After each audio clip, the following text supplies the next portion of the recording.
நமஸ்காரம். அஸ்மத் சர்வ குருபியோ நமக. இது நமது உலகம் சேனல் நேயர்களுக்கு வேங்கடம் ராம்நாராயண் அன்பு கலந்த வணக்கங்கள். என்ற ஒரு சந்தர்ப்ப சூழ்நிலையும் எதிர்கொள்ளக்கூடிய மனப்பக்குவம் படைத்த ரிஷபராசி நண்பர்களை எதிர்வரக்கூடிய விஸ்வாவசம் வைகாசி மாதம் நமக்கு எப்படி இருக்கும்? விஸ்வாவச வருஷம் 15/5/2025 பிறக்கக்கூடிய வைகாசி மாதம் புதன் திசையில் பிறக்கிறது. 2ஆம் வீட்டுக்குடையவனுடைய திசை. நாம் ரிஷபராசியில் ரிஷபத்தில் சூரியனும் புதனும், மேஷத்தில் 2 நாள் தான் இருக்கார். அடுத்து புதன் இங்கே வந்துடுறார். அடுத்த மிதுனத்தில் குருவும், கடகத்தில் செவ்வாயும், சிம்மத்தில் கேதுவும், மீனத்தில் சுக்கிரனும், கும்பத்தில் ராகுவும், சனி சுக்கிரன் அண்டு மீனத்திலையும் கும்பத்திலையும் மாறி மாறி இருக்கார். வக்கரத்தில் திரும்பி வரார் சனி. இப்படிப்பட்ட சூழ்நிலையில் இருந்து நம்மை அனைவரும் நல்ல விதமாக வழிநடத்துகிறார்கள். இதுதான் முக்கியம். ஏன்னா ராகு கேதுக்குள்ளே எல்லாமே அடங்கிடுறது, எல்லா கிரகங்களும் அடங்கிடுறது. அதனால் அதுவும் நமக்கு ஏற்றமாக சூரியன் ரிஷபத்தில் இருக்கார், 2ஆம் இடத்தில் குரு இருக்கார், 3ஆம் இடத்தில் செவ்வாய் இருந்தாலும் 7க்கும் 12க்கும் உடையவன், 12க்கு உடைய செவ்வாய் 3ஆம் இடத்தில் இருக்கிறதால சில சமயங்களில் நாம் நினைத்தபடி செலவுகள் அடக்கமாக இருக்காது. கையை மீறி போகக்கூடிய சில செலவுகள் இருக்கும். அதையெல்லாம் பார்த்துக்கோங்க. அதுவும் எஸ்பெஷலி உடல் உபாதைகள் வருவதற்கான சாத்தியக்கூறுகள் இருக்குது. தலைவலி, அப்டமன் பெயின், கால்வலி, இப்படிப்பட்ட சின்ன சின்ன வியாதிகள் அதிகமாக செலவழிக்காவிட்டாலும் சின்ன சின்ன செலவுகளை நாம் எதிர்கொள்ள வேண்டிய ஒரு சூழ்நிலை இருக்கும். ஒரு நல்லதொரு நம்முடைய நட்பு அப்படிங்கிறது, நட்பு வட்டம் நமக்கு உதவக்கூடியதாக இருக்கும்.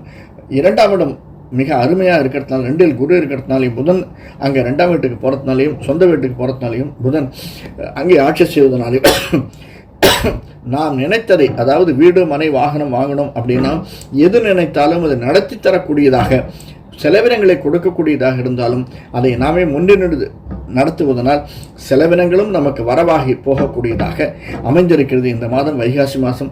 அதுவும் நமக்கு லாபஸ்தானத்தில் சுக்கிரன் உச்சத்தில் இருக்கிறார். குருவினுடைய வீட்டில் லாபஸ்தானத்தில் இருக்கிறதுனால எல்லா விதமான இன்பங்களையும் அளிப்பதற்கு அவர் சித்தமாக இருக்கிறார்.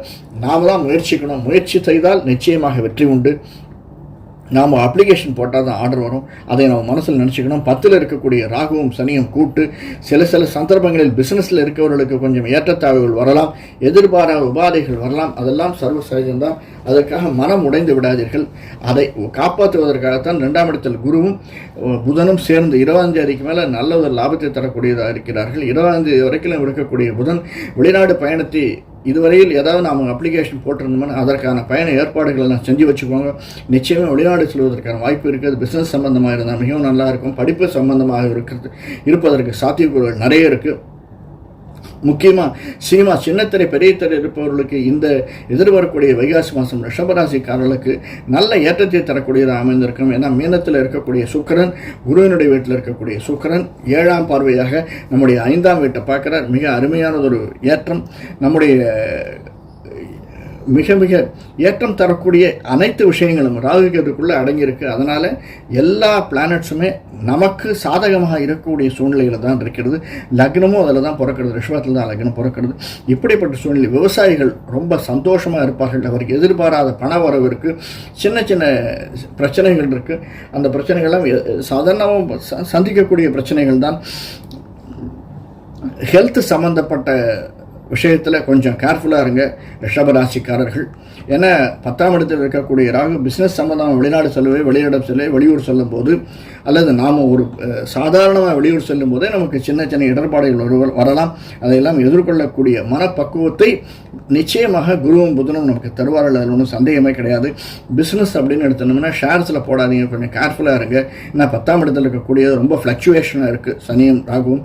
அதனால் எந்த ஒரு இடத்திலும் சேமிப்பு வைப்பல் அப்படிங்கிறத ரொம்ப கேர்ஃபுல்லாக செய்ய, அவசரப்பட வேண்டாம். எதனை அவசரப்பட்ட கையெழுத்து போட வேண்டாம். நம்முடைய சகோதரிகளிடம் மிகவும் எச்சரிக்கையாக இருப்பது நல்லது. ஒரு மாதம் போச்சுன்னா அதுக்கப்புறம் ரொம்ப நிச்சயமாக நல்லா இருக்கக்கூடியதாக இருக்கும். எல்லா விஷயத்திலும் ஏற்றம் தரக்கூடியதாக இந்த மாதம் அமைந்திருக்கிறது. வைகாசி மாதம் ரிஷபராசிக்காரர்களாய் நமக்கு பகவானை வேண்டி வாருங்கள். நம்முடைய குலதெய்வ வழிபாடை விட்டு விடாதீர்கள். இஷ்ட தெய்வத்தை அப்பப்போ நினைத்து எந்த ஒரு சின்ன விஷயத்தை நாம் முன்னிறுத்தணும், நடத்தணும் அப்படின்னாலும் நம்முடைய இஷ்ட தெய்வத்தை வணங்கி அதை ஆரம்பியுங்கள். வெள்ளிக்கிழமைகள் ஈவினிங் 7 to 8 நம்முடைய இஷ்ட தெய்வ குலதெய்வ வழிபாடை கோவிலுக்கு சென்று வணங்கி வாருங்கள். எல்லாம் வல்ல இறைவன் நமக்கு ஏற்றத்தை தருவான், மாற்றத்தை தருவான். நல்லதொரு சுமூகமான சூழ்நிலையும் பணவரையும் நமக்கு கொடுப்பான். சிறிதும் சந்தேகமில்லை. நல்லது நினைப்போம், நல்லது நடக்கும். நன்றி, வணக்கம். காலையில் உங்களுக்கு பிடிச்சிருந்ததுன்னா மறக்காம லைக் பண்ணுங்க. இதுல சப்ஸ்கிரைப் பண்ணலன்னா சப்ஸ்கிரைப் பண்ணிக்கோங்க. அடுத்தவங்களுக்கு ஷேர் பண்ணுங்க. என்ன தோன்றதோ அதை கமெண்ட்ல பண்ணுங்க. வரக்கூடிய காணொளிகள்ல நான் சொல்றேன். வேற ஒரு காணொளி சந்திப்போம். நன்றி, வணக்கம்.